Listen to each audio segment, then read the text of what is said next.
In the 3rd year of King Belshazzar's reign, I, Daniel, had a vision, after the one that had already appeared to me. In my vision I saw myself in the citadel of Susa in the province of Elam. In the vision I was beside the Ulai Canal. I looked up, and there before me was a ram with 2 horns, standing beside the canal, and the horns were long. One of the horns was longer than the other but grew up later. I watched the ram as he charged toward the west and the north and the south. No animal could stand against him, and none could rescue from his power.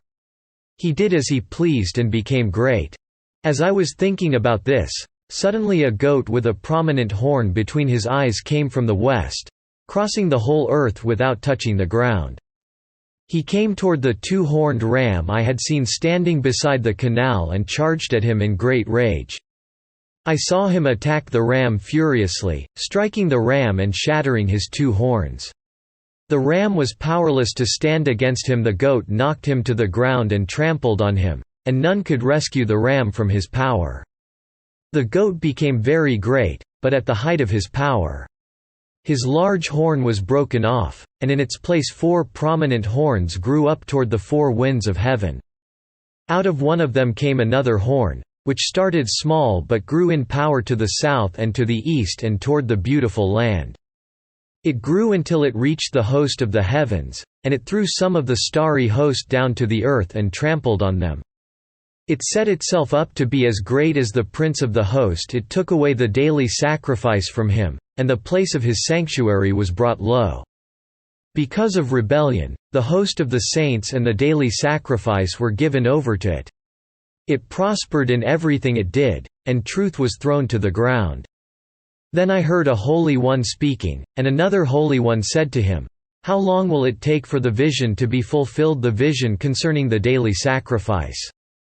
The rebellion that causes desolation, and the surrender of the sanctuary and of the host that will be trampled underfoot?" He said to me, "It will take 2,300 evenings and mornings, then the sanctuary will be reconsecrated." While I, Daniel, was watching the vision and trying to understand it, there before me stood one who looked like a man. And I heard a man's voice from the Ulai calling, "Gabriel, tell this man the meaning of the vision." As he came near the place where I was standing, I was terrified and fell prostrate. "Son of man," he said to me, "understand that the vision concerns the time of the end." While he was speaking to me, I was in a deep sleep, with my face to the ground. Then he touched me and raised me to my feet. He said, "I am going to tell you what will happen later in the time of wrath, because the vision concerns the appointed time of the end. The 2-horned ram that you saw represents the kings of Media and Persia. The shaggy goat is the king of Greece, and the large horn between his eyes is the first king. The 4 horns that replaced the one that was broken off represent 4 kingdoms that will emerge from his nation but will not have the same power. In the latter part of their reign, when rebels have become completely wicked, a stern-faced king, a master of intrigue, will arise. He will become very strong, but not by his own power. He will cause astounding devastation and will succeed in whatever he does. He will destroy the mighty men and the holy people. He will cause deceit to prosper, and he will consider himself superior.